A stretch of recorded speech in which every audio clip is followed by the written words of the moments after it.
There are a lot of things that dictionaries can do for you, and we're only going to briefly touch over just a couple of things in this exercise. But I would like to highlight a few things. We've already seen the len function, length, L-E-N. We've used that on strings. We've used it on lists to find out how many elements are in a list. And I wanted to point out that we can actually use it on dictionary as well. So if I say, what is the length of answers?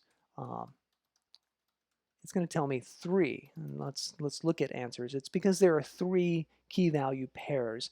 You might be tempted to think that the length is 6 somehow because there's like kind of 6 elements, but really it's 3 key value pairs, or just 3 keys. I've already showed you how we can call answers.keys to get just the keys, and we can call answers.values to get just the values. And it's possible, for instance, we can say for key in answers keys, print, and I'm going to use an F string, print the key is equal to answers at key. For instance, we could run that. And it shows here that the name is equal to Sir Lancelot, the quest is equal to seek the Holy Grail, favorite color is blue. We do this sort of thing so often that we want both the key and the value that there's something called answers not, there's an items. So if I say answers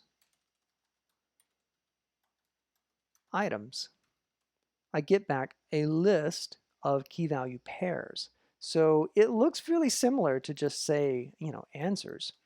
So maybe it's hard for you to understand like why this is useful, but it really comes down to the way that you're able to write code around this. So I can say for key, comma, value, and you see here that this is a key, comma, value inside this thing, which it's called a tuple, which we're going to talk about a little bit, and then at the very end of the book, we're really going to start exploring what tuples are. But tuples are immutable lists. So it's going to take, this key is going to get the name, and this value is going to get Sir Lancelot. And I say for key value in answers dot items. And then I can say, actually, can I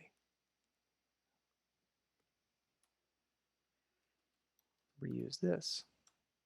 So it's the same way of writing that same for loop, but just a lot cleaner, a lot less syntax. Very, very easy to understand. For key value in these items, print the key and print the value. So that's something, it'll make a lot more sense the more you use it. We're not going to use items in this exercise, but I just wanted to be able to highlight that. That is something that you can do. Here's a little diagram showing how we're unpacking name into key, Lancelot into value, and going forward like that. Next, we're going to talk about specifically how we can get started writing the program. So let's go with that.